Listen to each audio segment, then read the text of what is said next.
And we're live. Welcome to Brain and Spine Group Live. As you know, PTSD affects tons of veterans in highly variable ways all throughout the United States.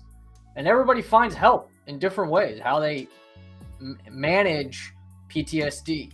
I'm joined today by my good friend and retired Marine Corps Gunnery Sergeant Louis Zepeda. We're going to discuss combat deployments, life after service, dealing with the VA healthcare system and PTSD. So stay with us as we get into all of it. We've got a really great show planned. Before we bring Louis in and get into the show, I just want to stop for a brief second and send you on over to our YouTube page if you're not already there. Our YouTube channel is our primary platform for how we engage with the public, create education, and do it all for free. The way we're able to keep doing that is through the support of our community. So if you want to be a part of our community, if you're not already, go ahead and hit the subscribe button on our YouTube channel. We're getting close to 10,000 subscribers. We'd love for you to join us. If you love what we're doing and you want to support us financially, you can join our community for $4.99 a month. You become a gold subscriber. Basically, what that does is allows us to keep creating the content that we create without ever having to ask students, patients, anybody to pay for our content. And obviously, we've got a lot of great stuff planned for 2023 that your financial support of the nonprofit organization is going to help us accomplish to really globally improve brain and spine health. So I just want to welcome everybody that's out there in the chat. If you can go ahead and say hello, drop your name in the chat, a wave, anything to let us know you're out there. Leave your questions in the chat and we'll hit them up as we go through one by one. We'll take all your questions. We'll answer them. In the meantime, I'm going to go ahead and bring in my good friend, retired Gunnery Sergeant Louis Zepeda, as we get into the show. So go ahead, give Gunnery Sergeant, I'm so used to dealing with healthcare providers. Give Gunnery Sergeant Zepeda a wave in the chat for me. Louis, welcome to the show. Thanks for joining me today. How you doing? Absolutely good. How about yourself? I'm doing great. I am looking forward to the holidays. We have a great meal planned shortly after this afternoon. And, with the mom, the brother, sisters, wife, Alicia, it's going to be a good time. I'm looking forward to it. What about you guys? What are you doing for the holidays? So we're actually back in California right now. So this is the last leg of our move because, we basically as a family, we left California about 6 months ago and just tidying up the last minute things and stuff. And then we'll be back in the great state of Texas early next week. All right. I mean, you're from Texas, right? I'm originally from, the Texas Panhandle up by Amarillo area. Okay. And it was the Marine Corps that brought you out to Southern California. Or you ended up putting down roots. There was nothing from where I grew up. I think the little town had about, 6, 7 stoplights. I mean, it was a small town. There really wasn't much there other than cattle and agriculture. So, obviously, we're talking about military service. We're talking about PTSD today. We're talking about the VA healthcare system. We're going to get into all that stuff. But let's start at the very beginning. What year did you enlist in the Marine Corps? 1991. 1991. How old were you at the time? 17. 17. Oh, okay. Don't ask how old I was in 1991. You won't like the answer. Okay, so you're 17. You're living in Texas. What made you decide, you know what, I'm going to enlist in the Marine Corps as opposed to, whatever else, classmates, friends, people your age were doing at the time? Well, it was different for me, and everybody's case is different, right? I was the first person in our family to actually join the Marine Corps. I had an uncle who got drafted in the Army during Vietnam, Korea era and stuff like that. He never really talked much about it, but my issue was that we were dirt poor. And when I mean dirt poor, we were dirt poor. At the age of 7, 8 years old, I was working in the onion fields, planting it as a kid. Yeah, we were just poor. And I remember as a kid, I would cry because it was hard labor as a kid. Yeah, there's a bunch of onions. Yeah, well, I was planting. We would plant them, during this, when the school year started, and then, but it was hard.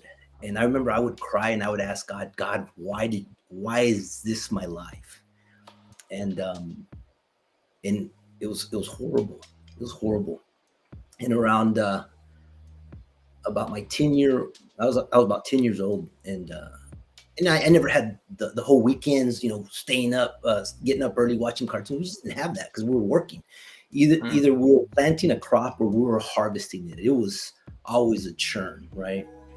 And but I remember I told my parents at the age of 10, I'm like, you know what? I can't do this for the rest of my life. I thought that was all that was available for me there, right? How did your parents respond to that? Were they like, happy, like our son is gonna make something of himself, or was it like you were turning your back on the family business?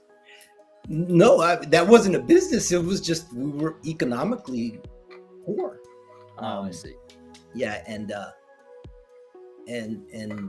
remember my mom. She kind of like, I'll never forget the feeling. She came up to me. She petted my head like a little puppy dog, right? Like totally not taking me seriously. She's like, "Oh, that'd be nice. That'd be nice." But I physically remember that was the first day that my father really looked at me, like eye to eye. We made eye to eye contact, and he kind of paused, and he's like, "You know what? You'd make me proud." That's all he said to me. He never said yes. He never said no. He just said, "Hey, you'd make me proud."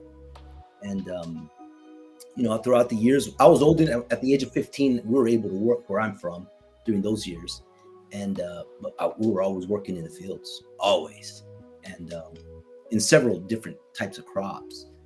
And but I remember I told my parents one week, I'm like, "Hey, I need y'all to be home early, that way I got somebody coming over." They had no idea it was a recruiter. So the recruiter came to your house? Huh? The recruiter came to your house. You didn't go to their office. But I already had it planned out because I was 17. I needed their signature, right? And both my parents showed up late. And my mom's like, "Hey, sorry, I had to go to the store." I'm like, "Mom, I'm like," she's like, "What's going on?" I'm like, "Hey, I'm joining the Marine Corps." I'm like, "I need you to sign." I'm 17. And my dad comes in like 15 minutes after, and he's like, "Hey, what the heck's going on? Why is there a government car in front?" And I'm like, "Dad," I'm like, "today's the day." She's like, "What's up?" And I go, "I'm joining the Marine Corps. I need you to sign it." And my mom right away just like, "Absolutely not. Like, there's no way." I'm like, and then the recruiter tried to chime in. I'll never forget his name. Staff Sergeant Rogers. Samuel Rogers was his name. And he's like, "Well, Mrs. Zepeda," and I'm like, "Staff Sergeant, just stop." And he kind of looked at me. My dad's kind of like, "Hey, you don't talk to grown-ups that way, And I told my mom, I'm like, "Hey, look, I'm 17. I need your signature. Either you're part of it now or you won't be part of it. When I turn 18, I'm going to do this on my own, and you have absolutely nothing to say about it." And she turned around and looked at my dad. My dad kind of like nodded like, "Hey, he's right." She looked at the recruiter. He's like, "It's up to you." And basically she's like, "All right." That was it. So you went off to, I guess, San Diego, right? Because you were west of the Mississippi. Correct. So you didn't go to Parris Island. It's a shame. Yeah, and that's where real Marines are trained, but neither here nor there. All right. Okay. So then what were the contract options back then? I mean, when I joined, everything was like options based. You sort of pick like 0600, 1100, and you can kind of get like any occupational specialty in those fields. Is that how it worked back then too? Same exact thing. It hasn't, that portion of it hasn't changed. You basically feel you request an overarching field that you want to go into. And believe it or not, I've been working with Staff Sergeant Rogers for like 3 years, right? I'd always stop at the tables when he'd come over to the high school and stuff like that. And he always saw that I was always about it. And, he knew I wasn't of age. He's like, "Hey, you got to be at least a senior of high school, this and that. I'm like, yeah, no worries. I'm like, hey, I would tell him, hey, time's not stopping. I go, we'll do this soon. And the time came. I was a senior in high school, and it happened. And but the funny thing is, he's like, hey man, you're serious? I'm like, yeah, absolutely. He's like, there's nothing for me here, man. I'm not going to be working in the fields as a grown up. I go, jobs here are non-existent. I go, so I got to do something for myself. He's like, all right. I actually wanted to be an infantryman, believe it or not. And we all did. I remember having the same conversation. My mother begging me, do any job other than infantry. My father's like, I will pay you to go to college instead of being infantry. But believe it or not, my older brother was infantry, so I was like, you know how embarrassing this is gonna be? My older brother is an 0300. I gotta pick some other specialties my mommy told me to. Yeah, that's all right. But, it was Staff Sergeant Rogers. Yeah, it was Staff Sergeant Rogers who says, hey, look, if you want to do something with yourself and you want to stay longer than 4 years and make it a career, do some. Let's get you a job to where you can provide after the Marine Corps. Dude, believe it or not, it was my recruiter who actually had me go into the communications field. Interesting. Yeah. I'd like to think that my recruiters were that well-intentioned, but I think they pushed me towards the contract options I had just because it was what they had and they wanted to get me out the door. Yeah. But, it was the same thing. I was like dead set. I want to be 0300 infantry, just like my older brothers. The only thing for me, and my parents were just like do something that's going to use your brain, And I remember we ran. I forget exactly how we found the guy. I think he was like a reserve chief warrant officer or something. We found, like my mom found, it was like local. Took me out to a diner and basically just like talked to me about MOSs. And at the end of the day, I didn't understand the contract I signed. By the grace of God, I ended up in a profession I actually excelled at and enjoyed because I had no idea what contract I was actually signing. It made no sense to me at the time. The recruiters told me I'd be doing like this super cool stuff and blah, blah. I didn't do any of the stuff those recruiters told me I'd be doing. Not one thing. They told me, you'll be hacking computers. You're going to be a data comms guy, blah, blah, blah. I'm like, that sounds awesome. Let's hack computers. I didn't hack one computer. I fixed diesel engines. I loved it. Bro, it's funny you say computers. When I joined the Marine Corps, we didn't have computers, bro. I believe it because you are an old man, my friend. So going back to the original statement, I was 1 year old when you enlisted in the Marine Corps. Wow. That's kind of cool. So I was alive. Yeah. All right. So you ended up in communications. Yep. What does that look like over the course of a 20-year career? What were you doing as a private versus what were you doing as a gunny? I know you took a brief period of time where you're doing recruiting duty. Obviously that's totally unrelated to communications. Boy, what did a 20-year career arc look like in communications for you?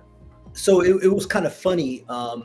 When I went to comm school down in the glorious 29 Palms, it was pretty, the systems were pretty archaic. Our HF asset still had vacuum tubes in it to tune it.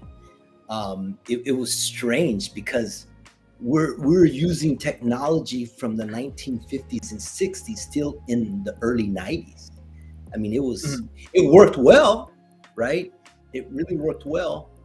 But they were heavy, but they were old. And Marine Corps always taught us, hey, you got to rely on it because you're shooting, moving, and communicating, right? And sometimes you're doing it all at the same time. And so the school was actually pretty good. It was very intense. They taught us the reason behind what we do. And but it was great. Back then, we didn't have handheld radios, like the 152, the 163 right now. We didn't have those. It was just like big bulky things. And we had some SATCOM capabilities, but it was very rare. But it was really old, heavy, archaic systems when I first joined the Marine Corps. And a lot of the VHF, UHF type capability, we didn't have the technology that we have today. I mean, now we're dropping warheads on foreheads through radios, tables, you know? Oh, I mean, heads on foreheads. that's right, man. Hey, welcome to the chat, Loto. Thanks for joining us. For anybody just coming into the chat late, I'm joined by retired Gunnery Sergeant Louis Zepeda. We're talking about his early career in the Marine Corps, and we're going to get into my next question, which is, how many deployments did you do in your 20-year career? I did 12. 12 deployments. Well, Yeah. for context, I did 4 years of the Marine Corps, and I did 1 deployment. So you guys can do the math in terms of who's been more places and done more things. So go ahead. Tell us about if you want to put a timetable in the way that it was done, our deployment cycles were different pre 9/11. I got to my command, and like 23 days later, the command was already scheduled for a deployment because I was based out of Camp Pendleton. But those deployments were called UDPs. It was a unit deployment program. Basically, we would swap with the command that's overseas, and we'd swap places for 6 months at a time. And I did 2 of those, almost back to back. And I was based out of Okinawa, Japan. But then from there, we went to Mount Fuji, we went to Korea, we went to all over the place, right? So it was pretty cool. What kind of stuff are you doing when you're out there? Say again? What kind of stuff are you doing when you're out there on these deployments? So we were doing a lot of training, and again, it was Japan, totally different climate. And then when we went to Mount Fuji, I mean, it was cold weather all the time. It was cold. I mean, we were shooting artillery in 6, 7, 8, 9 inches of snow, and I was attached to an artillery battalion at the time. And that's what we're doing. We're just shooting 24/7, in miserable conditions. You got to realize we had shelter halves at the time. Our sleeping bags weren't with the new technology that they are today. We had our weather gear was these Gumby looking suits that it was like a sauna. It's freezing cold outside, but then you're sweating inside because it was like a really thick industrial plastic, and it was crazy, man. But the training was good. I mean, you did a lot of good experience. I mean, you were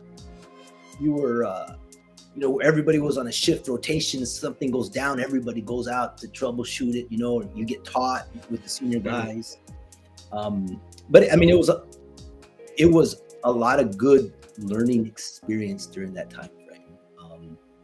And then, heck, I was 19 years old partying in downtown Tokyo in the Roppongi district with not a worry in the world, man. Not too many people can say that.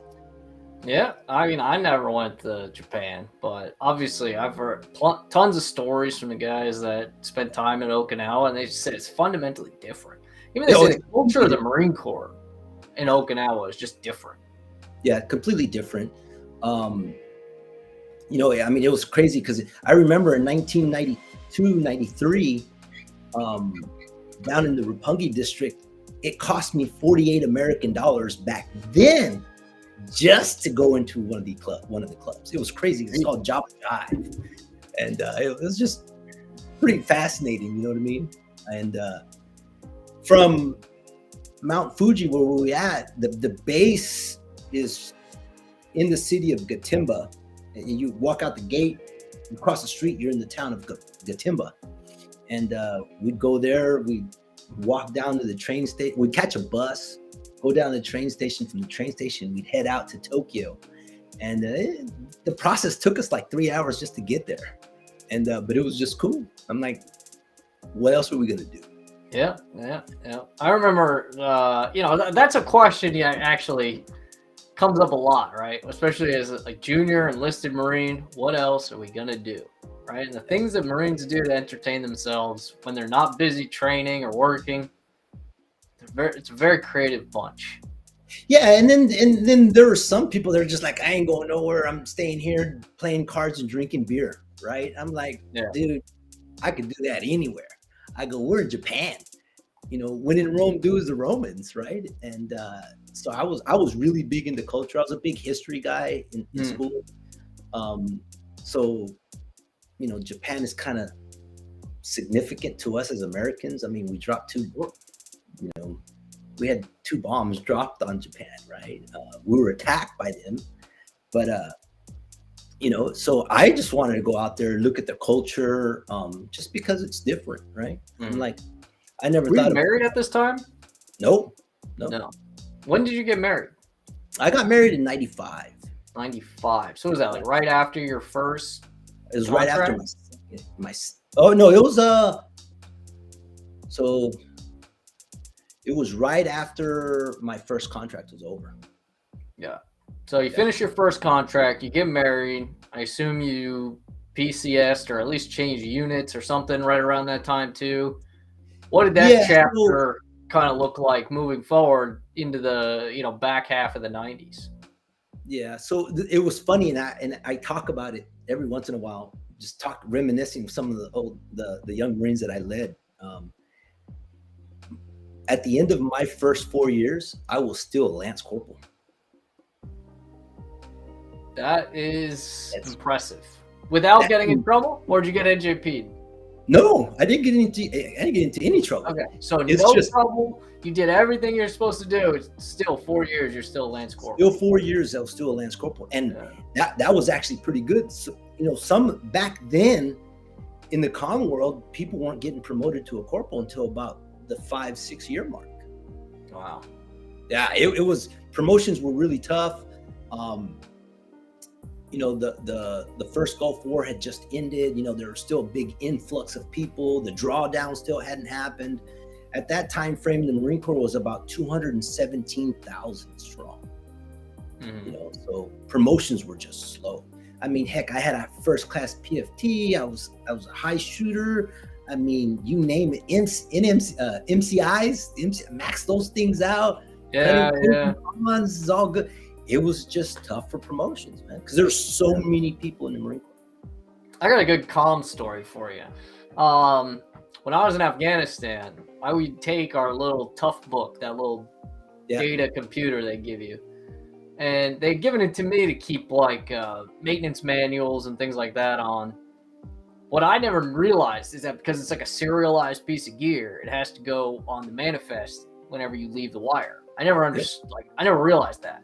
So I always just threw the thing in my backpack, took it with me wherever I went, and I would always, because I go on these like long 4, 5, 10, 12-hour convoys sometimes, I just like pull it out and I'd have MCIs on my tough book that I just read through and work on, because I was like, you know, I was a little bit of a nerd too. You know, I wanted to do whatever I could to, you know, help get promoted. Where, you know, in my mind, it was one of those like, I'm supposed to be doing it. Just because no one else does them doesn't mean I'm not going to do them. So I would make time to do it, you know? And I think now looking back, it's very logical, right? Obviously, I ended up going to college and medical school and all that kind of stuff. So you could get a sense, like, even my brain even worked that way back then. Well, my big, tall, 6.5-foot staff sergeant, one day, I'm at the base. I'm like at the...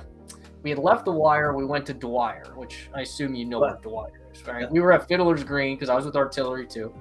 Drove down to Dwyer, and he calls like the S1 tent or whatever, or S4 tent or whatever down in Dwyer. I think the logistics. S4 is logistics, right? It's been a while since I've been in. The gunnery sergeant down there in Dwyer calls me over and says, "Hey, your staff sergeant's on the phone for you." I pick up the phone. He's just yelling at me. He says, "You take a piece of serialized equipment out of the wire. It's not on the manifest." I was like, "Oh, sorry, staff sergeant. I didn't know it needed to be on the manifest." He's like, "What the hell are you doing with that thing anyway?" MCIs? You stupid mother... And he's screaming at me, screaming at the top of his lungs. I think he was doing steroids, so maybe he was roid raging a little bit, but I'm just kidding. Nobody was doing steroids in Afghanistan. I don't know why anybody would think anybody would do that. Anyway, so I get back to Fiddler's Green, and our gunny, the motor T gunny, is laughing hysterically. while the staff sergeant is screaming his head off at me, and I just look at Gunny. He's like, "You're a nerd, man." What are you gonna do? I was trying to do NCIs. Yeah, hey, that's what they always said. Do them. Now you're doing them. You're getting. Don't do them while you're on a combat convoy. You're supposed to be head up on a swivel, aware, looking for incoming fire, not head buried in a laptop trying to do NCIs. That's funny, man. Yeah. So anyway, so tell me about the late 90s, right? Obviously, now looking back, it's pretty easy to put pretty much all, at least our lifetime of military experience in like pre 9/11 and post 9/11 experiences. So what was sort of happening in the late 90s in the Marine Corps pre 9/11? And then obviously I want to ask you kind of about what your experience was like on that, clearly like defining period of history and how the Marine Corps forever changed going forward. But like what was going on in the late 90s? Yeah, so it was kind of crazy. By the time in 1996, after my first contract was over, I re-enlisted. And by that time, I had already had 5 deployments under my belt, 2 UDPs and 3 Westpacks. I mean, I was gone. I mean, it was, if I wasn't deployed, I was training to deploy. I mean, it was a different Marine Corps at the time.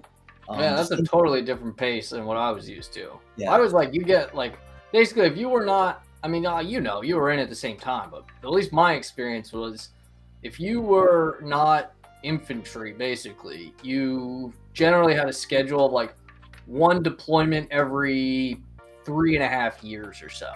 So depending on how it lined up, maybe you get 2 deployments in a 4-year contract, but I mean, with the exception of a handful of infantry units, I don't think people were doing much more than that, unless you happen to like change units and, you just got back from a deployment, PCS, and went to a unit that was like shipping off like soon.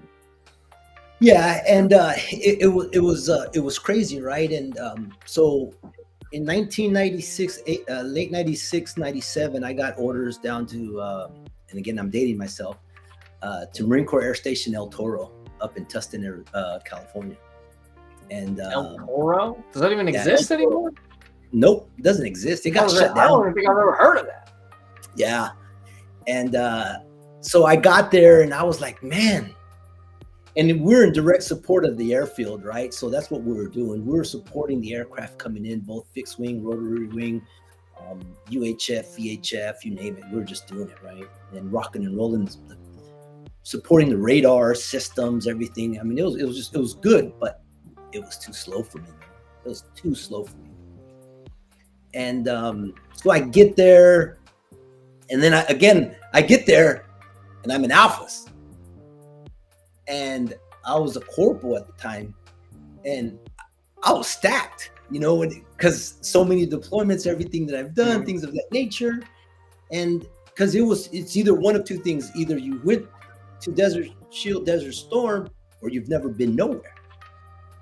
But then I was just everywhere all the time, right? And I get there, I check in, and then, dude, the company gunny, the first sergeant, the ops guy, they're like, dude, where are you coming from? I was just telling them that. And I'm thinking like, hey, this is normal, right? This is no big deal, normal. I mean, I just like the fast pace. I like going out there doing things, right? And they're like, oh, okay, cool. And then so I check in, and then I didn't at the time I didn't get it, right? Because I just thought everybody's deployed all the time, right? And then one day we had, and literally like a couple weeks after, we had like an alphas inspection, and I was like the one that stuck out like a sore thumb, unless you were one of the older guys from Desert Shield, Desert Storm, right? And I just didn't like it. It was too slow for me where I was at. And I caught wind. So I'd always go down to the ops, down to the S4 and stuff. And for the squadron, right? And I'm like, hey, man, you guys got anything coming up? Any deployments, this, that? And then all of a sudden, he's like, yeah, hey, we got to send somebody down to Camp Pendleton because we need somebody to go out there and support, as a communicator, to support 3rd LAD. I'm like, third lad, what do these guys do? They're like, hey, they're Stinger missile guys. I'm like, when? In about 2 months, I'm like, put my name on it. I'm out of here. And the Master Sergeant Brodnick was his name. He's like, man, you just got here. I'm like, yeah, but it's too slow here. I'm like, if nobody wants to go, man, I'll do it. And we had a Lieutenant Colonel Zimmerman at the time, first female lieutenant colonel that I had ever seen, right? I think she retired as a brigadier general or major general.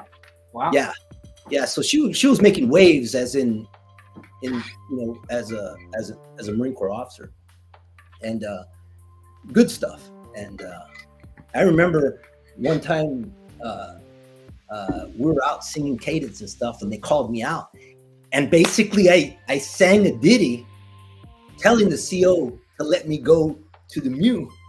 And the first sergeant looked at me, he just like shook his head. Master Sergeant Brodnick came over, he's like, Zepeda, you crazy? I'm like, hey, she needs to know it's got to be me. So literally, I sang a ditty telling the CO that she needed to know that I needed to go to the MEU. And how'd that work out for you? 45 days later, I was gone. All right, what'd you guys do on this MEU? So we were in direct. MEU is so let me translate a little bit, because there's a lot of jargon being thrown around. Now, obviously, most people watching the show, they're not Marines. They don't. A MEU stands for Marine Expeditionary Unit. Basically means you get put on a boat and they sail you somewhere else in the world to do whatever the heck the purpose is of this MEU operation. So go ahead, tell us about your MEU. Well, this is like what year? Like 97, 98? It was 97. And okay. So we're getting in the late 90s. Yep. And so it was kind of cool. Again, going back out there, Saddam was causing havoc over there in Kuwait, this and that. And just for the record, Saddam had me miss Australia twice, because every time we'd have to be there, he'd bring forces closer to the border. So we'd have to go back through the Straits of Hormuz. And as a Stinger gunner det, we actually took care of the ships while you're going through the straits, because it's pretty narrow. So we had an Avenger on one end of at the front end of the ship. Mm-hmm. We had two Stinger gunners on the side, strapped in, and another Avenger in the back. And so we're rocking. I mean, you got to go through the straits, and it's in the middle of the night. You can't even see your hand in front of your face. We're using thermals. We're doing all kinds of stuff, and so it was just crazy. So wrap up that deployment. I come back, and I get orders all of a sudden, because we had already closed down El Toro, and then I had to go to El Toro, check out, because they were shutting down that base. I see. They're like, all right, you need to go check in Miramar, because that's where the squadron's at now. So I had to check out of El Toro, check into Miramar, and then I got there, and again, hey, they're like reporting alphas. So I'm like, all right, cool. So I'm reporting alphas, and like, all right, you're going to Dead A. Went over there, checked back in, and they're like, all right, cool, good to go. Hey, here's your platoon. Hey, in 3 weeks, you're leaving to San Francisco. I'm like, what? Yeah. I'm like, we got some HF assets that we got to take out there. You need to support the Harrier. We had Harriers out there, so we need to go support the Harriers, and we're going to be doing some urban training. I was like, what? Urban training? Like, yeah. Marine Corps intelligence saying, hey, we're going to be fighting in the near future, home to home. And we went down to Oakland. I actually had a tractor trailer with 2 Humvees in valet parking at the Marriott in Walnut Creek, California. And basically the Marine Corps took control of this hotel above the 7th floor, and basically we started communicating throughout that whole area. And Jack Murphy Square in Oakland, and we shut that city down. I mean, people couldn't come in, people couldn't get out, and we were basically learning and training on how to go from building to building. and how to clear homes. And so basically what you're saying is in 98, 99, several years pre 9/11, the intelligence dictated that what U.S. military forces needed to be doing was preparing for urban combat, the type of combat that we obviously ultimately ended up in Iraq and Afghanistan. Yep. You know, but the intelligence in the late 90s knew that that's where we were headed. Obviously, they didn't know the location. They just kind of figured because of the terrorist activities and what they were doing and how they were. And again, I didn't have any classified briefings. We're just putting it together now. That history past, you know, you put it all together and like, man, it makes sense. Obviously, conspiracy theories aside, you assume, right, nobody knew what was going to happen on 9/11, but we were, even then, we knew that the trajectory of where potential conflicts were headed were going to be these like Middle Eastern urban combat environments, which is actually fascinating. So I'll go ahead and highlight this book I just finished reading a couple months ago. Let's see, bring it up here. Black Ops, The Life of CIA Shadow Warrior Rick Prado. The book I have here, actually, I enjoyed reading it a lot. The book is not sponsoring this stream in any way. This is just a free promotional for a book that I actually personally really enjoyed reading. I picked up in an airport, I think on the way to my sister's wedding. I wanted a book to read on the plane. I found it in the airport. And it was a great read. And basically this gist of this guy's book is, you know, I think it's like mid-80s or something like that. You know, he was originally Air Force, trained as a PJ pararescue guy. So obviously like special forces type training. From there, left the Air Force, joined the CIA, and this book kind of chronicles his whole career through the CIA, and as he's working his way up through the CIA as a paramilitary guy into intelligence and yada yada yada. I think it was like mid 90s or so. He's even saying like the intelligence reports back then were that Osama bin Laden was a threat to the United States. They were tracking him. They knew where he was living, you know, to the point where they had people within arm's reach capable of even killing him because he was funding terrorist activity even in the mid 90s. However, just based on Washington, D.C. politics, you know, America, like the executive branch of the government, and this, you know, extends far beyond just the current administration of the mid 90s. It goes, I think it was all the way back to Clinton administration. That was the administration at the time, but I think the policy that prevented, you know, the CIA from taking action against Osama bin Laden, you know, obviously kinetic action against Osama bin Laden was, I think, executive branch policy going all back to the Kennedy administration, maybe I forget. It was many administrations removed. I think obviously the Clinton administration was largely just enforcing executive order from prior administration that prevented the CIA from essentially conducting political assassinations. And so for that reason, you know, and he talks about, you know, this stuff all in this book. It's a really fun read.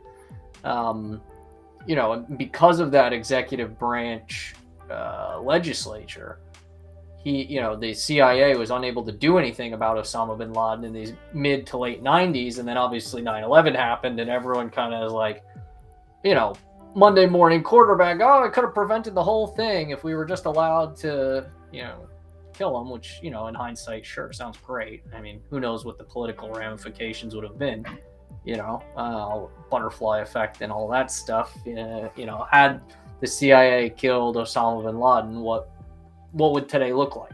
Well, we don't know. We'll never know. Yeah. But this book I really enjoyed. It's a great book to highlight. Perfect time, I think, in the broadcast to bring that up. Anyway, so if you want to read a good book, I highly recommend checking out Black Ops. All right, so take me to September 11th, 2001. Where were you in the Marine Corps? Where, like, just kind of tell me what you remember about that day and this sort of tectonic shift in the culture of the Marine Corps, going from this kind of period of time. That day was just normal, right? It was just a normal day. I was on recruiting duty in Arlington, Texas, and I remember I had a Marine that wanted to come out for TAD during that time frame, and we got him out there. And TAD is temporary assisted duty. It's basically just a temporary assignment. Yeah. And it was anywhere between 30 to 60 days.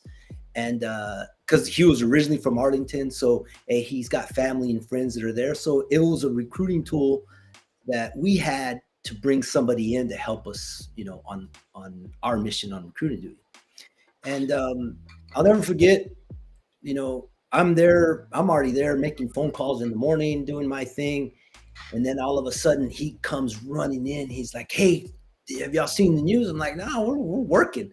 They're like, "Hey, an airplane hit the World Trade Center." So we went to the back and we turned on the TV, and literally, no kidding, live, I saw the second airplane hit the second World Trade Center. And right then and there, I'll never forget, there was three of us. It was the guy who was there for TAD. I forgot his last name. I think Ojeda was his name. It was myself and another staff sergeant. And I'm like, "Hey, bro, dude, this is a terrorist attack, man. We're about to go to war." It was like that. It was just, I knew instantly after that second. I mean, one thing is an instant, it's an anomaly that a plane hits a building like that. But to have two, just history will tell you, and everything that we've been doing and everything, the terrorism going around the world. I'm like, hey, this is a terrorist attack. And I remember I went outside and I looked at my watch, and it was funny because I went outside and I was like, man, it was a beautiful day. It was a beautiful day. And I looked at my clock on my watch, and I remember looking at the date. It said 9/11. I'm like, man, these terrorists really planned it correctly, in a sense that they wanted to make a notion out of it, because everybody, because there was terrorists here in the US, we knew it, our government knew it. But what happens when something there's an emergency? What do? You pick up the phone and dial 911 throughout the entire country. But then for them to do it on September 11th, that was pretty. It was pretty crazy. Yeah, I remember, even though I was sixth grade at the time, I remember the day pretty crystal clear. Yeah. All the things that happened. I mean, it was a significant day in our history. Absolutely. So, what happened after that? How many, tell us, basically take me through kind of a summary of your post 9/11 deployments. So the summary, I mean, it was just, I look back and you could just see that the training was ramping up. It was getting different. There was a shift on what we were doing. This whole thing that we did, Urban Warrior, down in the Bay Area, you could just see things were shifting, right? And again, as a young Marine, I was like, okay, cool, we're about to rock and roll. We got to do this training for a reason, right? And then all of a sudden 9/11 hit, and I was like, man, dude, we're getting ready to go to war.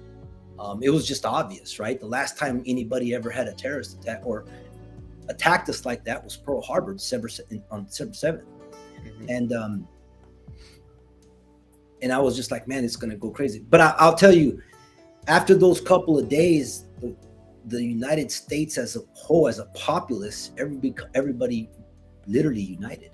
And people were coming into our doors. They're like, hey, let me have me enlist. Help me get in. He's like, hey, we need to protect our country. I mean, it was very, very humbling, very cool.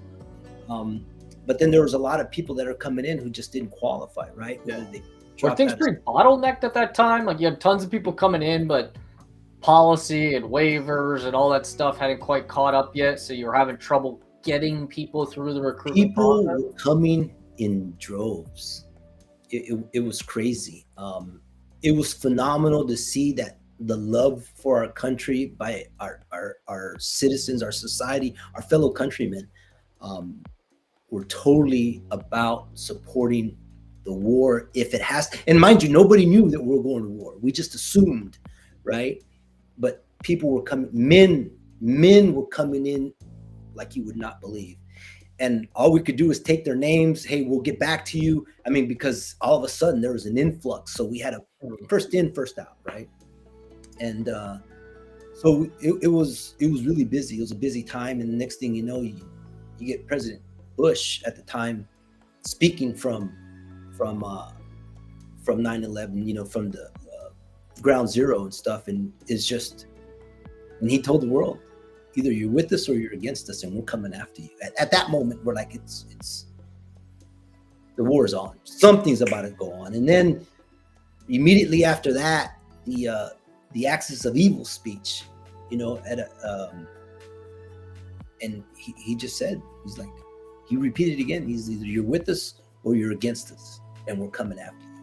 It was just never told at the time on who it was, or, you know, it was a lot of just intelligence speak without naming names and stuff. Yeah, that's another really fascinating part of, or actually, no, I'm mixing up, not this book. This book, a little bit, but, so the author of this book, Rick Prado, was part of the initial CIA team that went into Afghanistan. But one of the other members of the team wrote a book. I don't have it handy, so I forget the name of it, but it basically chronicles the adventures of either a team of 4, 5, 6 individuals of the CIA. Basically, like, after they get all the initial intelligence reports following 9/11, they basically said, okay, we need to send an intelligence team into Afghanistan to basically figure out what the heck is going on. And this book talks about their whole experience of planning their trip, basically being the first U.S. intelligence on the ground in Afghanistan post 9/11. It's a good book. Yeah, so have you ever seen that movie 12 Strong? About the No, I haven't. So inside that, it's a true story about the 12 guys that were part of Delta Force at the time, from all different services and stuff. And their main focal point out there in Afghanistan, because they went into Afghanistan on a mission that was supposed to fail with 12 members, and basically to meet up with one of the warlords that was on the good side. And but the backdrop of all of that intelligence and everything was a team of CIA agents. It's actually cool. So there may be overlap in those stories. There's definitely overlap on the book that you're talking about. And if you look at that movie, because that movie is a true story, and it's actually very, very, very cool, very humbling. All 12 of them actually made it back, and it was really a mission that most of them knew that they weren't coming back. That's crazy. All right, so what kind of deployment? When did you actually get? At what point did you personally actually get boots on the ground in Afghanistan or Iraq for the first time? So I left recruiting duty in December of 2002. In January 2003, I was already in Kuwait, ready to go into Iraq. Okay. So I went from the mean streets of America, checking in back to Camp Pendleton, going into Kuwait, ready to go into Iraq. I mean, literally, there's no. And what unit was that with? Was that with? I was actually with 9th Com Battalion at the time. So basically, we were doing the infrastructure for the 2-star at Camp Pendleton for the war itself at the MEF level. Okay. And then what deployment came after that? So did another one in Iraq, went back to there. By that time, they had sent me back to another school.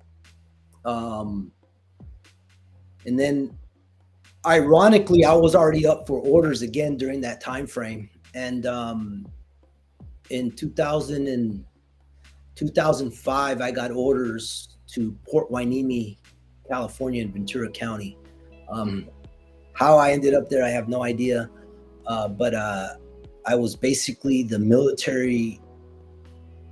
I was the Marine Corps communications officer up at Port Hueneme for the actual Navy Seabees. That's where I ended up at. Okay. Yeah. Did you deploy with them? I did not.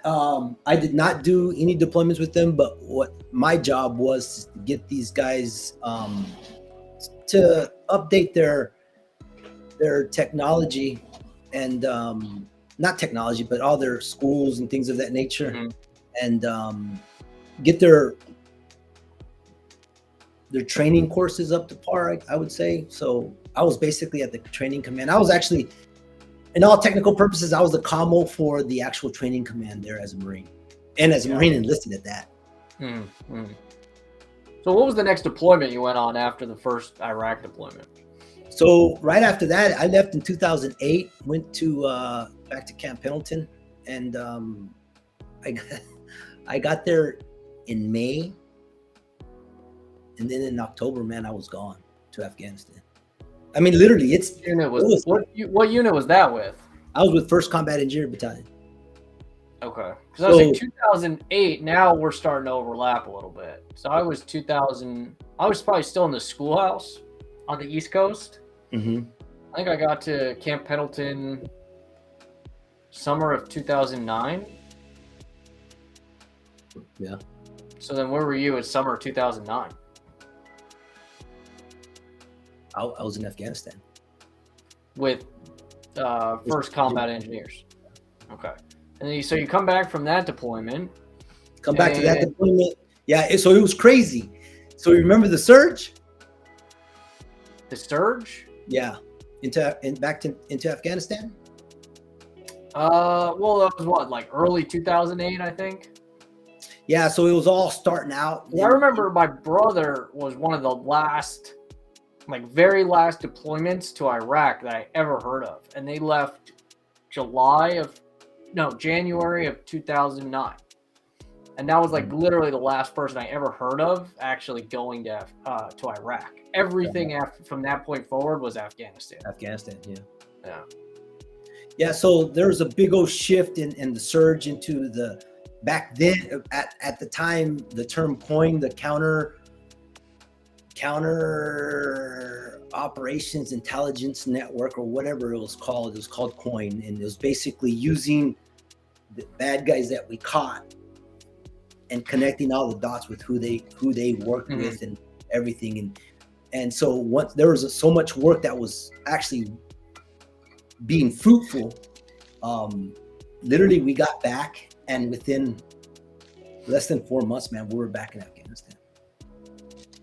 Was that your last deployment before retirement?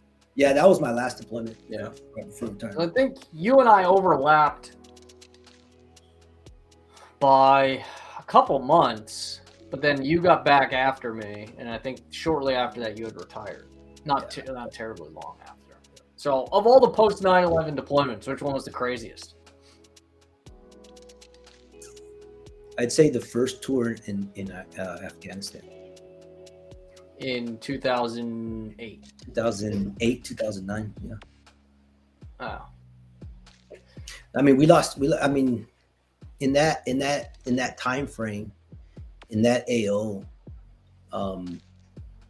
I remember looking at the reports. We lost 67 KIAs in that 1 month, in the month of August. We had 67 KIAs and 427 wounded in action. Jeez. I mean, it was massive, massive fighting. I mean, you got to realize, like Fiddler's Green, Singin. I mean, Singin was nasty. Yeah, we were one of the first. We built the artillery base in Sing. Yeah, and then I remember it was like a 16-hour convoy from Fiddler's Green up to Leatherneck, stop at Leatherneck for a couple days, go up to Sangin, and we. So I was based out of Leatherneck for the most part, yeah. But I mean, I was going to Dwyer, I was going to Delaram 2. I was flying all over the place. Yeah, I used to fly a lot too, but Sangin we convoy up there. When we get there, there's nothing, just desert. And we just roll the bulldozer off the back of the truck and just start pushing the berm, pushing berms up. And I remember one of the first days. See, all my good stories are somehow have to do with me potentially dying while taking a shit in Afghanistan. Say that again? So all my good Afghanistan stories are me and how I could have potentially died while taking a shit. Yeah. So I remember I gotta go to the bathroom so bad when we're up in Saget, and there's nothing. There's nothing there, man. So I take an MRE box and I flip it up on its side and I cut a hole in it and I stick a wag bag in there and I'm just sitting there with my rifle like this, going to the bathroom, scanning across the mountain line. I was like, well, at least maybe I'll see them before I go down. At least I can, finish going to the bathroom. So I'm gonna go out. Let me go out with enough dignity to pull my pants up first. Yeah. But No, it was funny. That's one of my memories from Sang. Yeah. All that, and somebody getting hitting an IED, and somebody got hit in the head with a 6-foot forklift tire because it literally blew the 6-foot tire right off the tractor, hit the Marine right in the head. And I remember he was like originally conscious, and within like 5 minutes starts like slurring his speech, and then it was just like slowly fades away and just lights out. I truthfully, I don't know how he did. He was medevaced, and I hope did okay, but I'm certain a very severe traumatic brain injury. Knowing what I know now, at the time I didn't know anything. I mean, you can see the. I'm a big hunter too.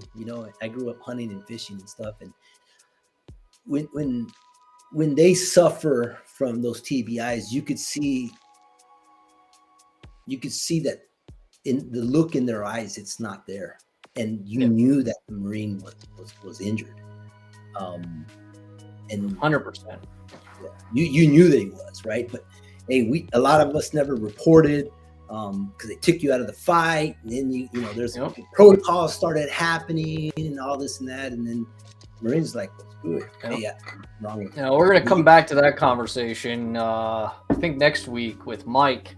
Mike was deployed with me on my deployment, had a pretty significant blast injury, led to a traumatic brain injury. And one of the things we were talking about last time he was on the show is this, like, how hard it is as the injured Marine to pull yourself out of the fight, right? Like you're like you're pit bull. You're gonna fight until you die, right? There's no stepping out of the ring. You rely on command. You rely on your brothers to pull you out of the fight.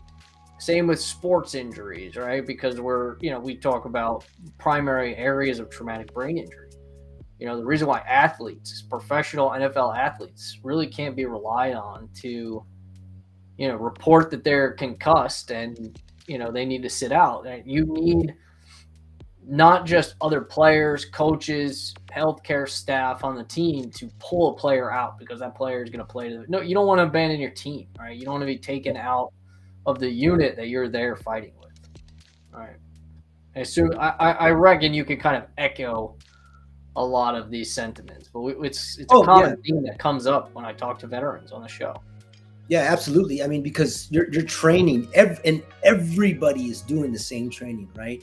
It's just like the way we packed our bags, the way where our ammo was, where our first aid kit was, where our tourniquets were, right?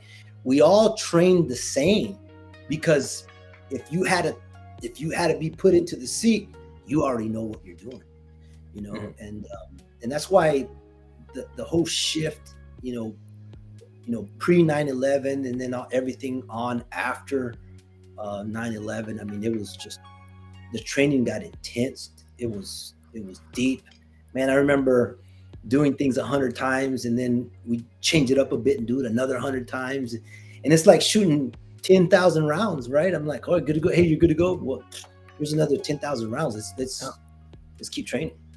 Mm-hmm.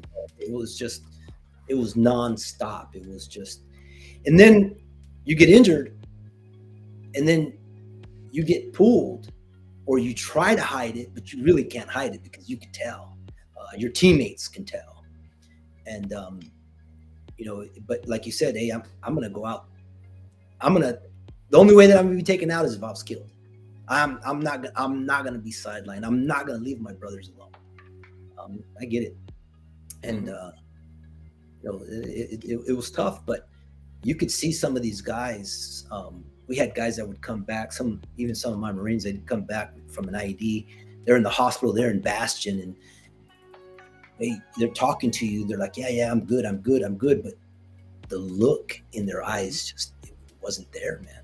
It wasn't there, and you knew they were having problems with concussions. It may have been a TBI. It may have been just a different level of concussion, right? You just don't know, but you can just tell by looking at them.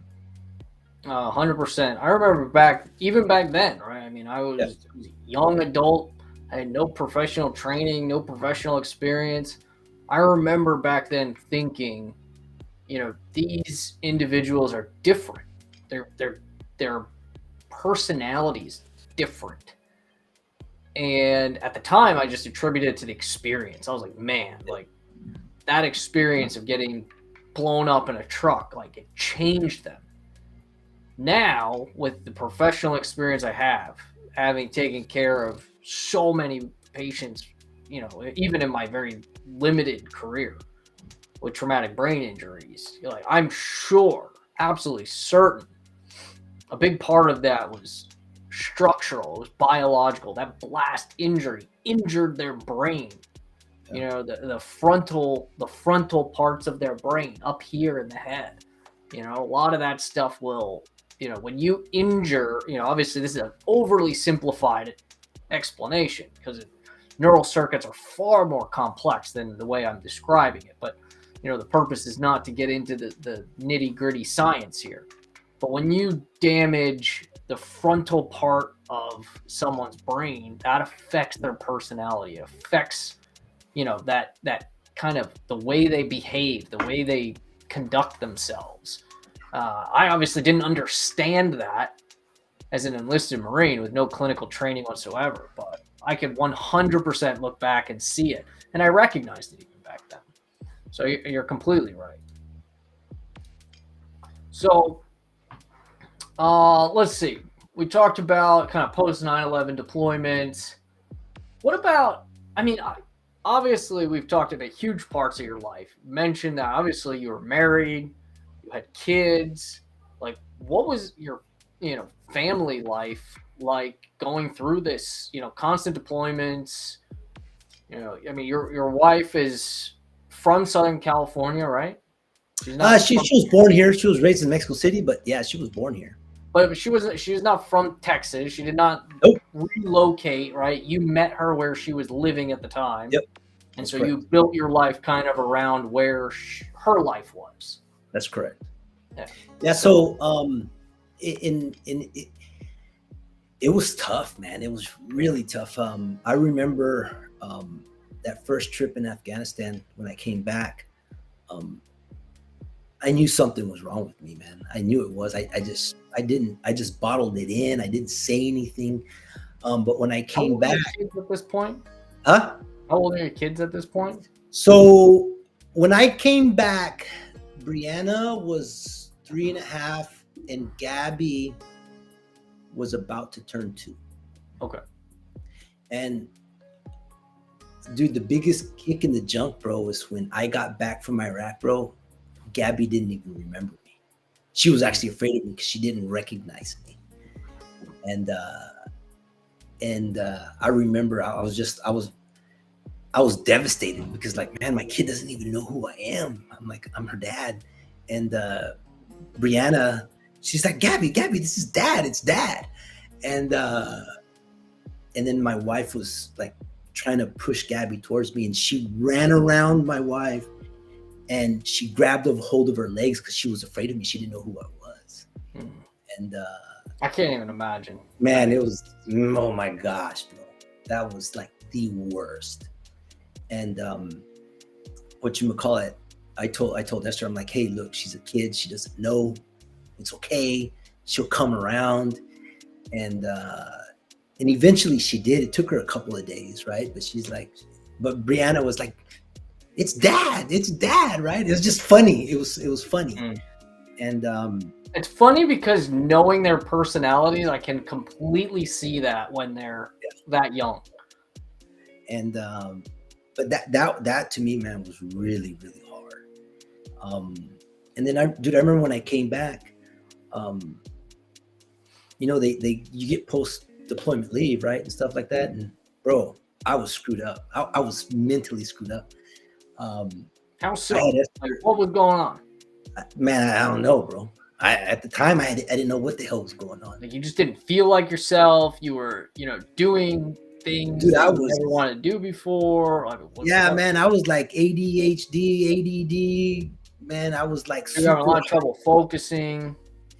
Yeah, and then I remember we lived in an apartment at the time, and Esther was working during that time frame, and I said, "Hey, take the kids to daycare and go to work."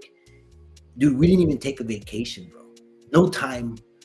And I remember for like a week, I just sat in the apartment with all the shades closed, with everything as dark as could be, and I would sit there all day and just listen what was going on around me for a week. I was just totally screwed up. How'd you snap out of that? Huh? How'd you snap out of that? Man, I was like, dude, and it was hard on Esther and on the girls and stuff, and I was just like, man, this can't be normal, man, And I'm like, man, you gotta get your shit together. I was like, it was weird, man. Out there in Iraq and Afghanistan, to me, it just seemed normal. Being in the deployed state seemed normal. I mean, doing abnormal things, of course, but out there, I felt safe. I felt safe with my brothers to my right and to my left. And ironically, about a week ago, I was talking to my parents, my dad and my brother, and we're just talking about sleep and since we moved and all back to Texas, and I told my brother and my dad, I go, the best sleep I've ever had was either in Iraq or Afghanistan or here in Texas where we're at now. And my dad's like, what do you mean? And I'm like, yeah, I slept better in Iraq or Afghanistan or now here, because we live in a rural area. And he's like, he didn't comprehend it. And he goes, how do you state that? I'm like, well, I felt safe. People around me were taking care of me when I was sleeping. And then my dad's like, well, what about all the bombs and all the bullets and stuff? I'm like, hey, Dad, if it's my time, it's my time. I mean, at the end of the day, if I'm killed, I win the race. I'm going home, going to Jesus. You know what I'm saying? And my dad just kind of like, he's like, I never knew this. I'm like, yeah, it's just different.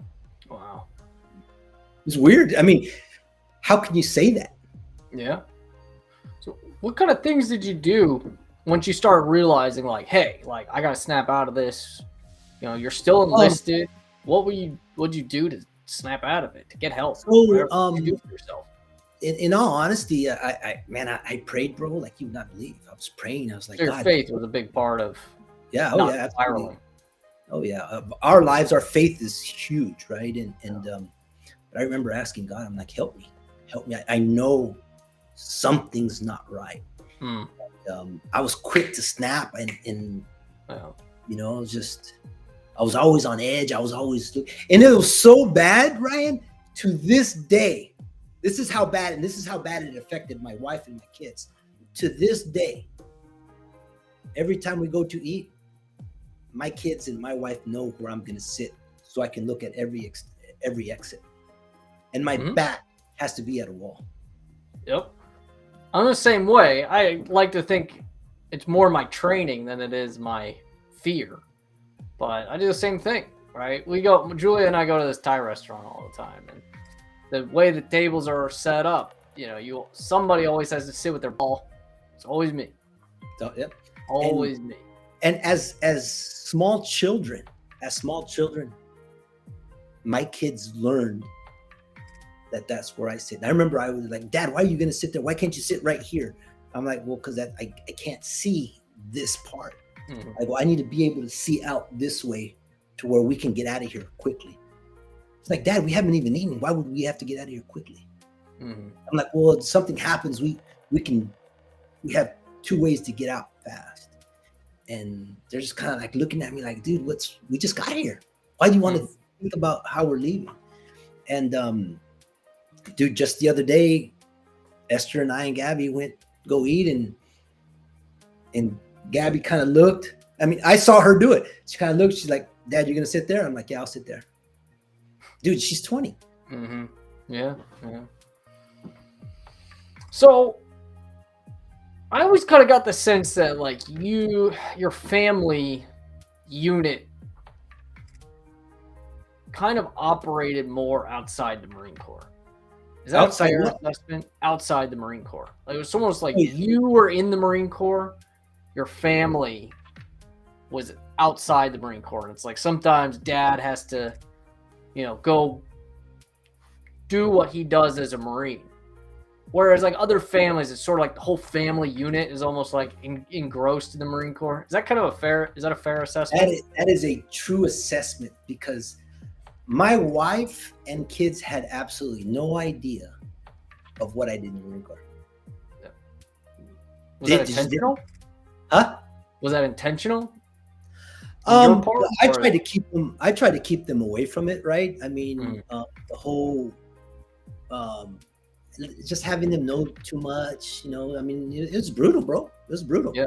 Oh, I mean, the only reason I kind of even got that sense is because we got to know your family outside the Marine Corps, and I don't even think initially I realized you were in the Marine Corps. I was in the Marine Corps at the time and didn't even realize that you were in. It wasn't until later on, I think Julia told me that, oh yeah, Lewis is a gunnery sergeant. He's getting ready to retire.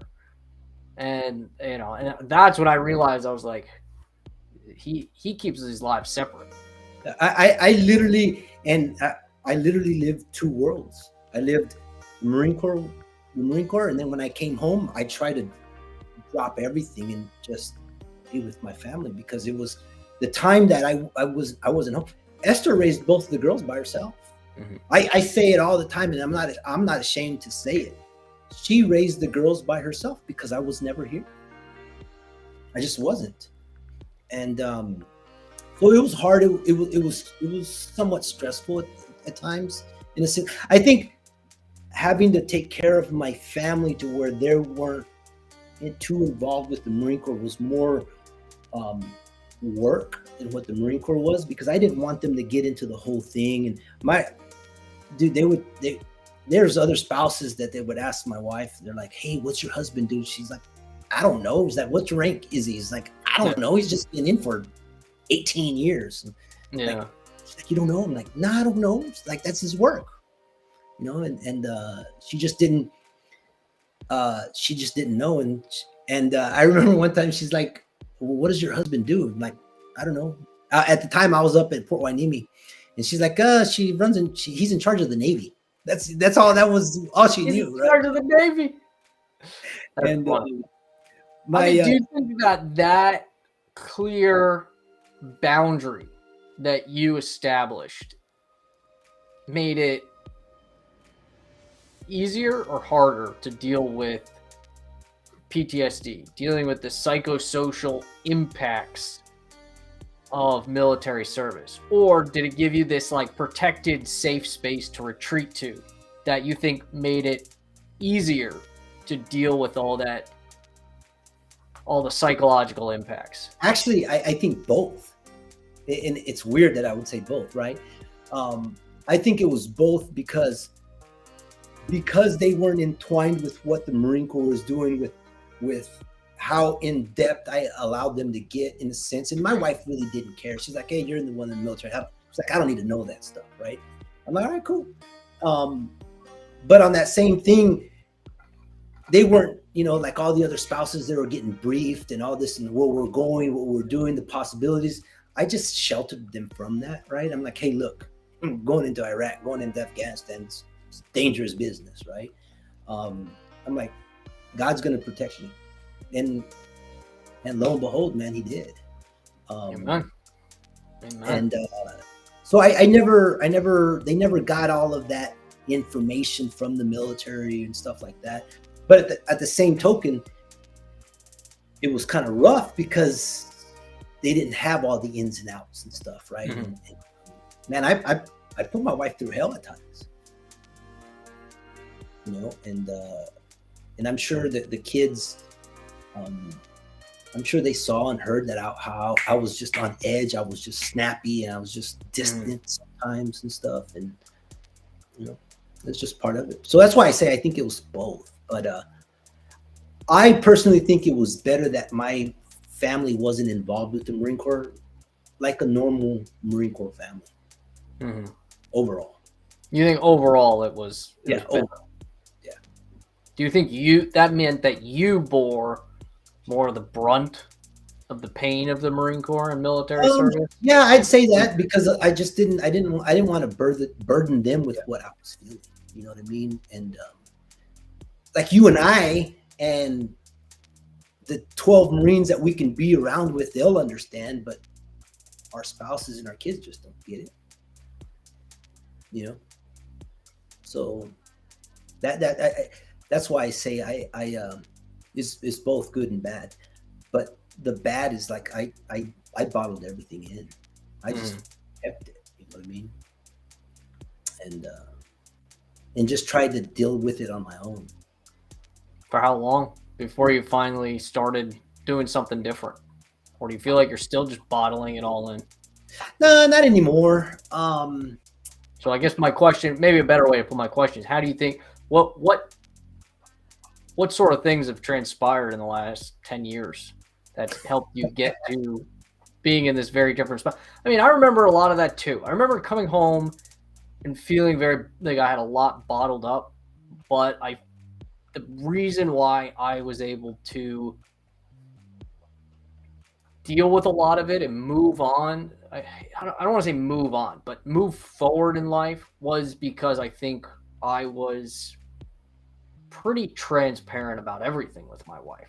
But I didn't have kids, right? So it wasn't like I had this really, like it's not like I felt the burden to have to preserve like a safe home environment for my children, right? I could be open and honest about the rough experiences with my wife because she's an adult.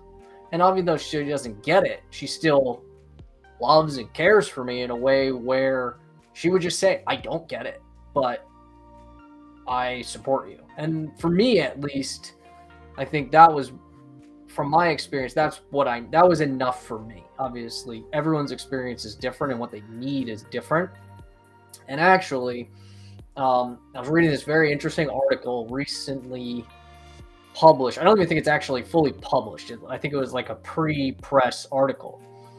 And these authors are basically, what they're trying to do is substantiate what they call a two-hit method, or two-hit phenomenon in PTSD, which basically means two-hit is, for those of you who are not doctors or researchers or healthcare providers, it's an emerging phenomenon in various biology, various pathologies, right? You say, like, how did this person end up with this disease or end up with this injury? What happened to their body? What happened to their organs? And over time, we're finding that a lot of things are sort of like two injuries lead to the actual disease state or something, or even at a genetic level, right? Like maybe your mom had a genetic mutation, passes that genetic mutation onto the child, but you need to have two copies of the mutation in order to actually have a disease that results from that mutation. And then the child is born with their own second copy of the mutation. Like something, this is just a very vague example.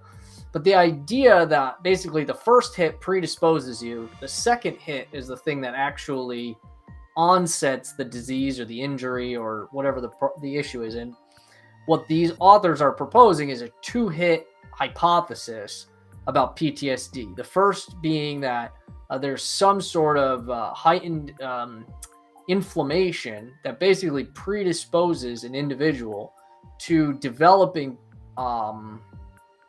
PTSD in the setting of a traumatic experience.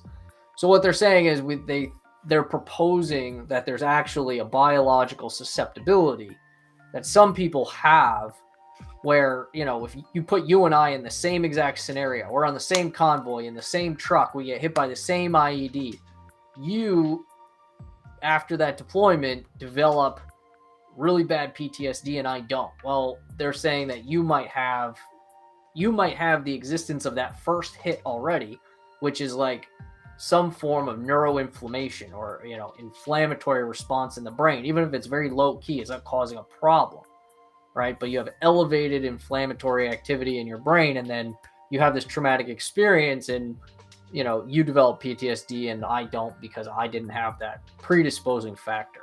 That's the idea of a two-hit hypothesis. It's very fascinating, actually, and I think could be the reason why traumatic brain injury is so heavily associated with PTSD, because the traumatic brain injury would certainly create a a heightened inflammatory environment in the brain, right? The brain is physically injured, and then you have these traumatic experiences while deployed.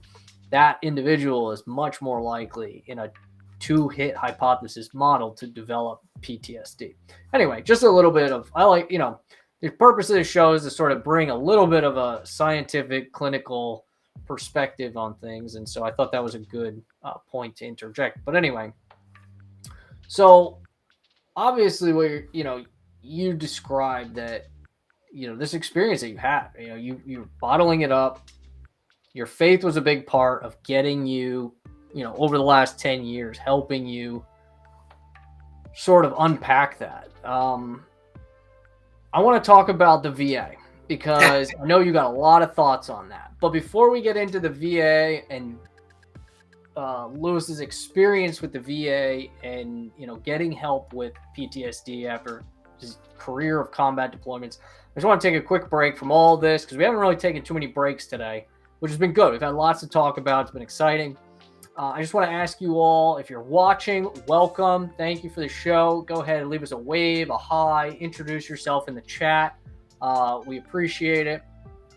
And what I would need you to do is go on over to our YouTube channel and subscribe. We're getting close to 10,000 subscribers. If you love the content we're making, we do this every Tuesday and Thursday. You can turn your notifications on, find out when we're live by subscribing to our YouTube channel. Brain and Spine Group is a nonprofit organization, so all the live streams, the educational content, public service, everything that you do relies on the support of our community. If you want to support us, you can do that directly through our website at brainandspinegroup.org/donate or neurosurgerytraining.org/donate. Or if you just want to stay right here on YouTube, you don't have to go to our website. You can join our community for $4.99 a month. What that does is allows us to keep doing what we're doing. Okay. We really appreciate everyone out there. We hope that as we're getting close to the end of 2022, you'll take advantage of a little bit of a tax deduction and support Brain and Spine Group so we can keep making all this great content. So my advertisements aside, let's get back into the actual show. Now, Lewis, thanks so much for sharing with us being honestly just open about, PTSD and, mental struggles that you have, the psychosocial impact of military service. After 20 years, you've got a lot that you've dealt with, that your family's dealt with. How has the VA, what has your experience been with the VA? Obviously, they don't have a great reputation. My personal experience has been, while it leaves much to be desired, it's still better than nothing. What has your experience with the VA been? So, when I had a pretty big incident with the VA, it was about 7 years into my retirement. So you say incident. So I'm going to go ahead and assume your experience, at least initially, was not good. Yeah, it wasn't good. What made you actually? Well, go ahead. Tell me your story I'm first. a simple case, right? I mean, I've got all my fingers and toes. Yeah, I've been beat up. I've been on the operating table quite a bit, but I'm not an amputee. I mean, I've got all my limbs, right? And so if it was difficult for me, who is a simple case compared to some of the Marines that I've served with, right? I can only imagine how hard it is for them. And one thing that I didn't know about the VA is the system is overwhelmed, right? And So like on year 7, this is after the fact that I retired. It's 7 years afterwards and stuff. And out of the blue, my meds just stopped coming to me. And what I mean by my meds, I've been on sleeping meds forever. So sleeping has been the primary issue you were taking meds for? Yeah. Okay. Yeah. Dude, even before I retired, I was already on sleeping meds.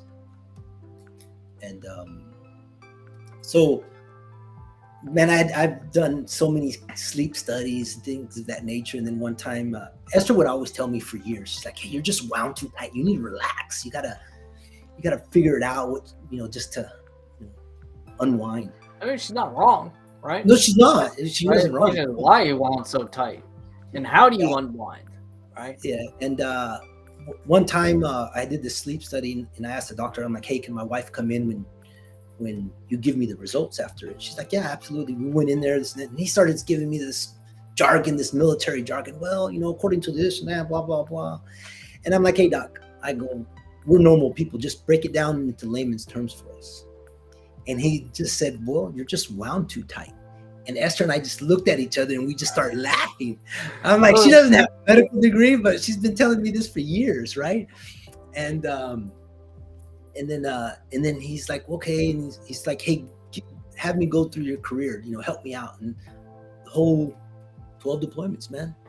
And he just looks at me, he's like, oh my gosh. He's like, yeah. He's like, well, technically, your brain has been trained to not shut down. And he goes, so you're always hypersensitive. Anything wakes you up. You're always in a defensive posture. It made sense, right? But how do you train your brain that way? I didn't ever try to do that. You know what I mean? But long story short, the VA stopped sending me my meds for like 4 months, and I didn't know why. And I would call the call center. I would send messages to my doctor. At the time, we didn't have the messaging to send things directly to your doctor about prescriptions, things of that nature. And for every veteran listening, just so you know, they record every call to the VA. And for like 4 months, I've been trying to get refills, and it just wasn't working. It wasn't working. And then so in my mind, and again, just praying often, and I said, God, help me do this a different way. And so I remember some of the training that I had as a recruiter. Hey, I'm going to smile and dial, and I'm going to have a smile on my face when I'm talking to people. And like, maybe I can kill them with kindness to help me get my meds. So I talked to the first lady. She's like, well, I can't do anything about it. I'm like, okay, I appreciate your help. Hey, can I talk to your manager? You're like, yeah, no problem. The second lady comes on. She's like, oh, I understand. I go, can you see all the messages that I've left? She's like, oh yeah, we see it. It's all recorded. It's all annotated in your file. And I'm like, all right, cool. She's like, but I'm sorry, there's nothing I can do. I'm like, all right, I appreciate it. Hey, can I talk to your manager? So this is number 3. And can I say his name? Can I say his name, or should I not say his name? The manager at the VA? Yeah. I don't see why not. I mean, you're not a doctor that's protecting the confidentiality of a patient. Well, he wasn't a patient. He was an employee. Well, that's what I mean, right? I, as a physician, cannot disclose the identity of my patients, but so anyway, I don't see why you can't disclose the identity of some random person out in the world that you've interacted with. And he got on the phone, and I was telling him what was going on, how I explained to the other 2 ladies. I'm like, hey, I really need help. Because technically at nighttime, what I was doing, my wife would go to sleep and I was hitting the bottle. I had a bottle hidden in the garage, and I was just hitting it so I can go to sleep, man. I was basically getting drunk so I could sleep. It was weird. And, but it just didn't feel right. I understand it. I have plenty of friends that have the same issue. They literally just said, I can't sleep if I don't drink. And anyway, so I talked to this guy. I'm like, hey, look, I've left these messages. The other lady says they see my annotations in the file. And this guy, just like, hey, well, you know what? You just got to suck it up. And I looked at him like, this is like an admin person, or this is like a doctor?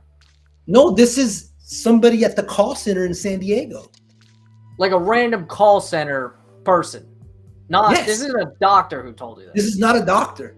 Jeez. Well, Yeah, so I'm like, now hey, let's start over. call centers giving out medical advice. Yeah, I'm like, hey, you know what? Let's start over. I go, what's your name? He's like, hey, my name's Mike. Mike, what's your last name? My name's Louis Zepeda. He goes, Mike Guerra. And I'm like, all right, Mike. I'm like, hey, look, honestly, I just need help. I want to get my sleeping meds refilled. I haven't been able to do it for 3 or 4 months. He's like, well, you know, you and everybody else, you just got to stay and wait in line.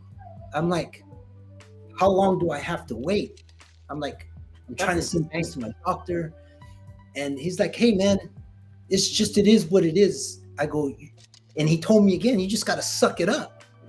I'm like, Mike. Oh my God. Bro, I'm getting mad, but I'm thinking, Lord, help me not say something wrong, right? And I could feel my emotions start building in front of me, inside of me, and I'm just like, I go, hey, Mike, have you ever been in the military? He goes, oh yeah, I was in the Army. How long were you in the Army? He goes, I was in it for 4 years. I'm like, well, thank you for your service. I go, you ever been deployed? And I forgot, but I'm throwing him questions, right? And because I wanted to see where he stood in the whole realm, right? And he's like, well, yeah, you know, this and that. I'm like, all right, cool. I'm like, bro, I just need help. I remember I said, bro, I need help. He's like, you and everybody else, is what he tells me. And I'm like, Mike, I'm like, I just need help. I need help getting my meds. And he just said something to me, and I flipped the switch, bro. I flipped the switch. I'm like, Mike, I go, I'm going to be in San Diego next week, and I'm going to go to the VA, and I'm going to be looking for you, and I'm going to beat you to a pulp I'm going to beat you to a point where you're almost going to die. I go, but I'm going to make sure you don't die, and I'm going to make sure you suffer because you're here to help us veterans. I go, so I'm going to make it my mission. You better look over your shoulder till the day that you die because I'm coming after you. Hey, and all of a sudden, it's like, what's up with all the violence? Why all the violence, right? So you're just like on your phone having this conversation with this guy. Oh yeah. My goodness. Bro, and I basically threatened the guy. Yeah. With harm. And I'm not proud of it. I'm really not proud of it. But it's a teaching moment. It's a laughing moment nowadays. And that's why I always tell veterans, say, hey, they record every single word you say. I didn't know it at the time. And I'm like, you know what, Mike? You've been as useless as any other employee, man. I go, I just need my meds, and it's obvious you can't do nothing. And I hung up. And within 2 hours, my doctor called me directly. He's like, hey, Louis. Huh? He said, how'd that go? Yeah. So he's like, hey, Louis. He's like, hey, I got an opening to see you tomorrow. I'm like, how is it you're just suddenly available? I'm like, how is it that you're finally coming? Whoa, we've been looking and this and that, and I can get you in, you know, tomorrow. What time works best for you? I go, the earliest in the morning. I go, he's like, I got an 8 o'clock. I'm like, all right, cool. I'll be there. I'll see you tomorrow. So no big deal, right? So I show up, I walk in, you know, it was the clinic in Oceanside. I walk in, and so I'm going to head up to the stairs and go to where my doctor's at. I didn't think nothing of it. And then all of a sudden I walked through the threshold, maybe took 2 steps, and I hear a gentleman. He's like, hey, Louis. I'm like, yeah. I didn't think about it. I'm like, yeah, what's up? He's like, hey, follow me. I'm like, you're not my doctor. And he's like, oh, don't worry about it. Hey, your doctor's waiting for you. He's like, we gotta do some things real quick. This dude walks me over to mental health. And I was like, whoa, what are you doing here? You know? And he's like, hey, don't worry about it. It's just, we buy yourself a first class ticket to inpatient psychiatry. Bro. And I'm just like, and dude, I like instantly, just adrenaline just starts pumping through me. And I'm started getting, dude, my palms start sweating. I'm just like all of a sudden I could just feel heat all over my body. And then he's like, come on in. And when you walk in, it says mental health right at the door. And I'm like, nah, this is BS, man. This can't happen. He's like, just come on. It's going to be real quick. He walks me into a small room. And his desk is probably 3 feet behind the door that we walked in. Mm-hmm. But there's no windows. There's no exits other than the door that we came in. And it's the door, his desk, and this chair that they have me sit in. And man, instantly I just start sweating profusely, Ryan. Jeez. And what do you think is happening at this point? Like, what's going through your head? I'm like, dude, are these people gonna? I'm just thinking maybe they're gonna submit me to the ward or something. I had no idea. Okay, so in your head, you're like, I'm getting admitted to like a psychiatric ward. That's what I was thinking. Okay. Right. Okay. And you know how they train, hey, come in with a smile, but be prepared to kill everybody, right? Whatever the case may be. And then they put me in a place to where I'm cornered, and I'm just doing. And again, my heart's it's just like pounding in my chest. I'm sweating profusely, and he goes, "Hey man, you okay?" I'm like, "No, I'm not okay. I don't know who the heck you are. I don't know what I'm doing here." And then there's a gun lock on the desk. And I'm like, what the hell is this? I start banging on the desk. What do you got me here for? What's going on? Why are you guys giving me a gun lock? I'm like, and I'm raising my voice, bro. I'm just like, I'm going full Marine on this guy.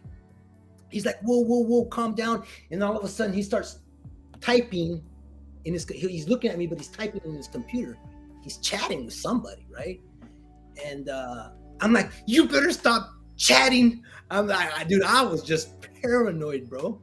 I'm like genuinely nervous listening to this story. So hold on. You're in this office. This guy's like sitting behind a desk, just like typing as you're like freaking out. He's like typing away at his desk. You're smashing on the desk. Yeah. And, what happened? Say again? So then what happened? So he's like, hey man, you need to calm down. I'm like, no, you freaking calm down. What the hell am I doing here? How do you know who I am? And dude, we're just going back and forth. And he's like, hey, I promise you, just calm down. And it was a different level of the way that he started communicating to me. I'm like, all right, man, I'll freaking calm down, dude. But why are you putting me in this office? Why are you backing me in a corner? Why are you standing between me and the door? Why are you giving me a gun lock? He's like, hey, man, he's like, look, we just want to make sure that you're not going to harm yourself. Man, I'm not harming myself. I just want my damn sleeping meds. I'm like, you guys haven't been giving me my meds. And I go, why the hell am I here in mental health? And then he was the one that told me, he's like, hey, your call was flagged. We heard the call. I'm like, if you heard that call, you heard all the other calls the last 3 or 4 months when I've been asking for my meds. Why is it you got this one flagged? Why weren't you flagging me when I needed help, when I'm asking for my meds, the meds that you guys have been prescribing me for all these years? And he's like, look, calm down. We just want to talk to you. I'm like, I'm not calming down. I'm like, I need to go see my doctor and this and that. He's like, look, you are free to go. We just want to make sure you're not going to harm yourself or harm others. I'm like, I'm not telling you whether I have guns or not. I go, it's none of your business. I go, I can have as many or as little guns or no guns. It's none of your business. I go, I'm not telling you jack crack. I go, you're the government. I go, I could see how you're going to say something or identify if I say that I own certain things. I go, I'm not telling you nothing. I go, I don't need to tell you anything. I go, we don't even need to have this conversation. I go, but I'm not going to hurt myself. I'm not going to harm myself or anybody else in the world. I'm done with that life. I go, I just want my damn meds. And he's like, well, are you sure? I'm like, yeah, man. I go, dude, why are you asking me this over and over again? You can ask me 10 different times. I go, I'm not going to hurt myself. I'm not going to hurt nobody. I go, you can keep your damn lock. And And he's like, okay. He's like, your Dr. Rosina. Dude, I was pissed. I was mad. So I left there and I went straight to my doctor's, the section that you got to go in and check. Mm-hmm. And dude, they were waiting for me there too. So you haven't even seen the doctors yet. That was like the pre-screening to the doctors. That was a pre-screening to my doctor. So then you go and you see the doctors. What happened? They just get you your med. They check in. They're like, "Oh, normal." Or? The doctor's been waiting for you. I'm like, perfect. They walked me right straight back there. There was like nothing. And I go in. They sit me down, and then my doctor comes in. As soon as my doctor comes in, I stand up just like I always do. I stand up. I shake his hand, and except this time I shook his hand and I gripped it a little tighter than normal. And he goes, "Louis, how are you doing?" I go, "Not very well at all." I go, why have you been dodging me for the last 3 or 4 months?" And then he goes, "Well, that's not the way that it is." I'm like, "Well, it definitely feels that way." And then all of a sudden, out of the blue, you're calling me after all these months and all the annotations you have for my meds, and then he's like, "Well, and this guy would not look at me. He's retired now. But he would not look at me, and he was trembling. Kid you not, he was trembling. And so I laid into him. And I told him that he was part of the problem. I told him how I've been asking for help. I go, "Hey, you and your bureaucratical red tape is garbage." I go, you're failing the veterans. I go, "I'm an easy case." I go, "But how about all my brothers and sisters who really need your help? I just need my damn meds." He goes, "Well, I'm like, "No, it's not that." I'm like, "The VA said that they're going to take care of us after our service." I go, "You know what? I did a little over 20 years in the Marine Corps. What's the problem?" And he starts giving me every damn excuse. I'm like, "You know what?" I go, and I told him, I go, "You're part of the problem. Instead of advocating for us as your patients, you're just working it on the fly." And because he had his own private business. He was just basically doing the VA part-time and getting paid from the VA, but it wasn't his primary patients, and that's how the VA is largely structured. I mean, I think there's a handful of physicians that work exclusively for the VA, but on the front lines, the doctors that we rely on to get appointments with, get the routine healthcare we need to stay functional in society, it's usually people doing it part-time, filling in. They're not paid any more or less based on how well their patients do. I mean, there's no semblance of outcomes-based quality assurance with any of these doctors. And I get it. I mean, it's been my own experience. Obviously, I've kind of fallen more in your category of my needs for the VA healthcare system are, in general, relatively minimal compared to what many of my brothers and sisters require from the VA. But if I'm having trouble, how much worse is it for them, right? I mean, you're basically telling us you had to damn near lose your temper and threaten someone just to get an appointment with your doctor to then get routine medication refilled. I mean, so you're saying now this is kind of going into the next question. Obviously, it's getting close to that 2:00 mark, so I want to sort of start winding things down a little bit. Obviously, the physicians in the VA really. You ask them, I mean, they'll all say, "Oh, obviously I care about veterans." Well, fine. I don't doubt that. But the system is not set up in a way to allow any of these physicians to exercise any real care about for veterans. Other than the physician issue, right? You're not the physicians don't own you as a patient. You're not really part of their practice. You're kind of just a number on a spreadsheet in the VA system to these part-time covering physicians. Do you see any other issues with the VA healthcare system that are like really problematic? Yeah, I mean the nobody's being held accountable. Um, and being in the Marine Corps, even before the Marine Corps, my dad's like, hey, I always carry a pocket knife. You never know when you need it. And in the Marine Corps, it was just common knowledge, right? I didn't have anything on me other than my belt and my pocket knife. But I knew if somebody was going to come in, I was going to take a couple fools out, because I'm like, you're not taking me just like that. I was ready to figure out a way on how to get out of that room when they took me over there to mental health, man.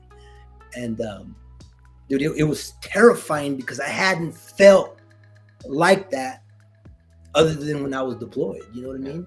I mean, instead of the VA helping you, they cornered you like a wild animal. But there's no accountability. Now, like them or hate them, the Trump administration really helped overhaul the VA when he was in office at the time. And one of the big things that he did was the choice program. And, because I'm retired, so I pay for my healthcare out of my pension, right? But because of that, I only use the VA for certain aspects. But because I'm a retiree, I actually have my own primary health physician out in town. I only use the VA for certain small segments of what I do for a health. Was that like TRICARE or something you get those benefits through? So you keep TRICARE as a retiree. That's right. I see. And it's automatically deducted out of your pension. And bro, it's peanuts compared to regular open society having healthcare insurance. It's minimal amount of money coming out of your pension. So with that though, I fought the VA just trying to get good health services, right?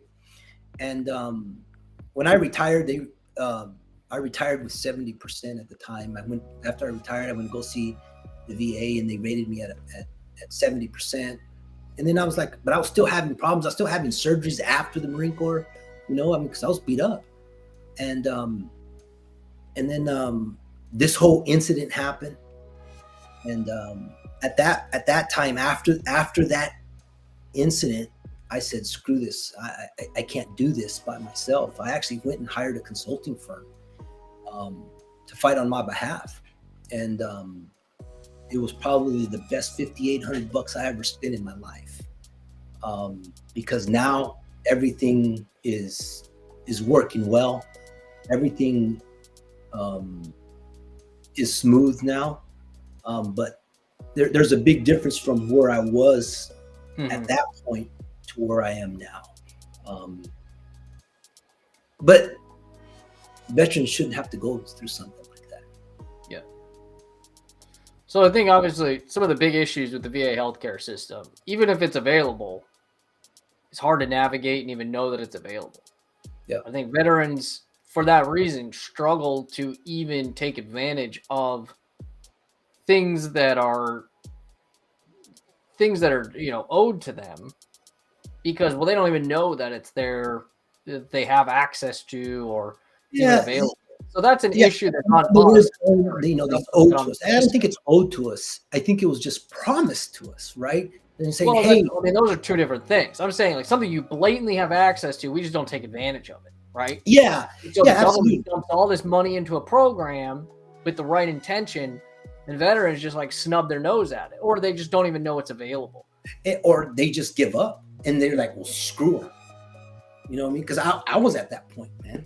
Yeah. The outpatient system is drastically worse than the inpatient system. I can say that from firsthand experience. When I was in medical school, I had an acute GI bleed that was actually really bad, to the point where I was losing liters of blood in my GI tract and needed blood transfusion and everything. I almost passed out in my apartment on the Upper East Side of Manhattan. And I thought to myself, well, I could crawl across the street to the Cornell emergency room, where obviously I worked in that hospital. I was trained in that hospital.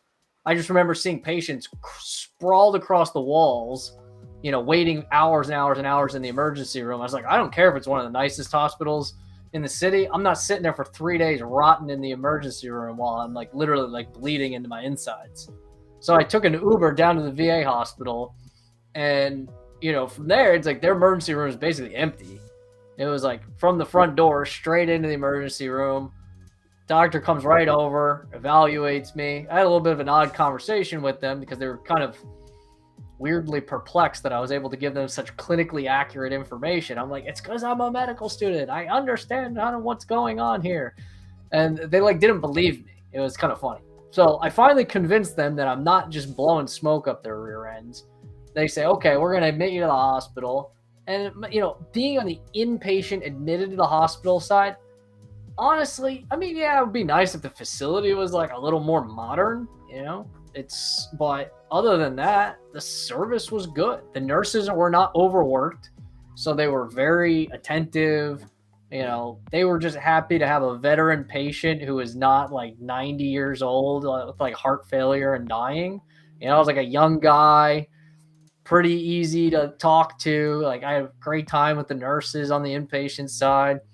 The doctors were, pretty available. They weren't the patient. There isn't a huge inpatient load at the VA hospital. And so overall, I felt the balance, I was able to get pretty decent inpatient care. Things kind of just moved, right? Things weren't really backed up in the VA hospital to say you're gonna have this procedure at this time and I go down and have it. It was not a bad experience. When I needed something that the hospital couldn't provide, they shipped me across the street to the NYU hospital. I got what I needed and then I went back to the VA hospital. It wasn't perfect. I asked Julia about that experience. She probably remembers it in a far less fond way than I do. But then I contrast that to the outpatient experience where I've had the same issues you had, where something as simple as, basically the same issue. I needed a medication filled. It was a medication. I was seeing my own private doctor because I did not want to go through I didn't want to be seen and evaluated by the VA doctor when I had access to a private doctor through Cornell because I was a student there at the time. The problem was I didn't have pharmacy insurance. So I didn't have insurance coverage for medication. And so I basically would go see my private doctor through Cornell. They would give me prescriptions for what I needed. They were seeing, evaluating, treating me, gave me a prescription. And then I'd take it down to the VA and just ask them, I have full benefits here. I just need to get my medication filled. They're well, you can't fill medication from a non-VA doctor. Okay, fine. Make an appointment with one of the VA doctors. I go in, I'm I don't need anything. I just need you to write me scripts for these things. Say, here's the doctor I see. Here are the notes as to documenting all the clinical evidence of why they're putting me on these medications. All I need you to do is see me, evaluate me. Obviously, if you fundamentally disagree with the treatment plan, please tell me. I'm an educated individual. I can have a conversation with you about it. But if you agree with my doctor's treatment plan, can you just help me navigate the VA system and write me prescriptions so I can fill it in the VA pharmacy? And it would have been easier to get a kidney transplant. It was a disaster. Yeah. Absolute disaster. Now, I understand it's a little bit of an unconventional way to go about doing things, but I had a private doctor I had a good rapport with. I just needed to navigate the VA system to get my medication. Yeah. So, we're getting close to 2:00. There's a lot of stuff that we talked about that we didn't really cover, but that's okay because we had lots of great stuff to talk about. As we come to a close, if somebody said to you, Lewis, you are now the director of the VA healthcare system, is there something you could throw out there to the world of, let's try this and see if it makes a drastic impact for veterans? Yeah, I think the structure right now, I think at the VA, it's not structured correctly in a sense that the doctors don't have the ability to care for patients as they would in the private sector. Mm-hmm. The doctors there at the VA are held with regulations that are enforced upon to them by the government, right? So it's no different than the Affordable Care Act, right? It's, hey, you can only do this in support of A, B, and C, all the way to Z. Now, if the doctors actually had the ability to do their jobs like our primary care physicians, I think that would be different. But it's also difficult when they only do it part-time, because I could only see my doctors at a certain day at a certain hour because he had his own practice.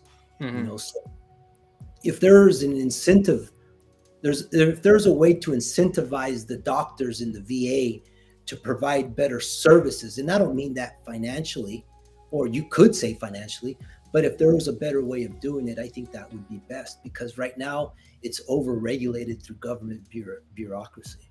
Yeah. I wonder if it would almost like if you dismantled the outpatient VA system and just turned it more into an insurance. Like your VA insurance will cover your outpatient care with whatever doctor you want to see, or if you want to go out of network, you can go out of network, rather than having to like go see someone who's. That way you're going to see a doctor in their practice. You're not going to the VA being seen as an outpatient at a place where a doctor is just coming to cover at that facility. Maybe something like that could work better. I mean, and then you can kind of largely leave the inpatient stuff intact. I don't know. Stuff to think about. I think there's obviously a lot. And I will say that from a patient standpoint, there's more patients than the doctors there that can actually provide services. Yeah. So the turnaround is slower, which I think, this is a personal opinion of mine, I think that the services degrade because of it, right? Because you've got to meet so many patients per day instead of being there and getting that good quality time with the physician. Well, the physician's he's got to churn them like cattle, Yeah, I think the other issue too is, as a patient, you don't have a whole lot of tools to advocate for yourself within the system. You are, for example, if you don't like the opinion of your private doctor, well, what do they tell you to do? Well, go get a second opinion. Just go make an appointment with any other doctor and see what they say. And that's how we handle things in the private side. If you want to see. Well, you have that ability, because I've done that in the VA. Because I did right. Huh? It's harder though. Oh, absolutely. It's harder. It's more time consuming. Yeah. But I was like, no. I'm like, I want to get a second opinion. I did that. I believe you could do it. I think it's just it's not set up. It's definitely harder. Yeah. Anyway, we're going to go ahead and wrap up. While we do, I just want to ask, thank everyone for tuning in with us. This has been a great broadcast right before the Thanksgiving holiday. If you have questions, comments, anything, please go ahead, stick them right down there in the chat for us. We're going to be reading questions and comments for another couple minutes before we actually go offline. So I just, before we say goodbye to Lewis, I just want to give you all a chance to hit us up in the chat. This is our only live stream for the week. We will not be streaming on Thursday. We'll be back next week with our typical Tuesday, Thursday, noon Eastern schedule. Next week, we're going to be back with my good friend Mike, so we can come back to part 2 of what military neurotrauma, blast injury, life after service is like with Mike. That last broadcast got cut a little short due to some technical issues, so hopefully we'll have him back on Tuesday without any issues, and we'll be able to finish that conversation. So join us for that on Tuesday. Thursday next week is, let's see, what is that, December 1st, if I'm not mistaken? Yeah, Thursday next week is December 1st. We're going to deviate a little bit from talking about the brain on Thursday, and we're going to talk more about spinal cord stuff on Thursday. So there's some new research article published this month in Nature. It's a very high-level scientific journal where some of the best research being done in the world is published. Myself and an MD PhD student are going to, be together on Thursday. We're going to discuss, what this seemingly groundbreaking research in spinal cord injury is all about. We're going to kind of go through a little bit of background information on spinal cord injury. We're going to talk about what this new research means in terms of where spinal cord injury research is going. We're going to talk about the actual research itself. Mike, in his PhD training, is going to kind of teach us a little bit about, some of the science that they did that they're reporting in this article. So it's going to be a fun time. And then obviously we've got Tuesday, Thursday streams scheduled to the end of the year. December 20th will be our last stream of the year before we take a break for the holidays and come back in January. So if you want to support what we're doing, we are a nonprofit organization. Nobody takes a paycheck home from this work. This work lives, breathes, and dies by the support of our community. We hope that you will consider partnering with us. We've got big stuff planned for 2023. We are planning, we've got 100 live streams planned for 2023. We have 50 educational courses that will also, going into 2023, be available by live stream. So we'll, considering our live stream courses and our live BSG live shows, we're going to have over 150 live streams in 2023 available. We are working to potentially start patient support groups for veterans with TBI, veterans with PTSD, patients, caregivers that have undergone brain procedures, spine procedures. Our goal in 2023 is to be more active and involved in the community. And we want to do that by by supporting those who have injury or illness of their brain or their spine. So, subscribe, get our emails, get notifications on the YouTube channel, whatever you need to do to stay in contact with us, because there's a lot of really cool stuff coming down the pipe in 2023 that we hope you'll be a part of. And so I'm not seeing any questions in the chat. Any last minute thoughts, comments, questions you want to bring up, Lewis, before we wind it down? No, I'm good. I mean, I enjoyed it. That's for sure. Great. Well, we'll have you back. We got lots to talk about. All right, man. All right. Have a great Thanksgiving with your family, Lewis. Have a great, safe travels back to Texas. Thanks so much for doing this with me. It's been an absolute pleasure. While we go ahead and wind down, I just want to say one last time, hit that subscribe button on the YouTube channel. We're getting close to 10,000 subscribers. If you want to support us with your subscription, you can become a gold subscriber for $4.99 a month. What that does is allows us to keep doing what we're doing. We do not paywall our content. We do not give exclusive content to paid members. We are a nonprofit organization committed to keeping our content available to everyone. Your support as a paid subscriber simply supports our production team, our media, our website, everything that allows us to keep doing what we're doing.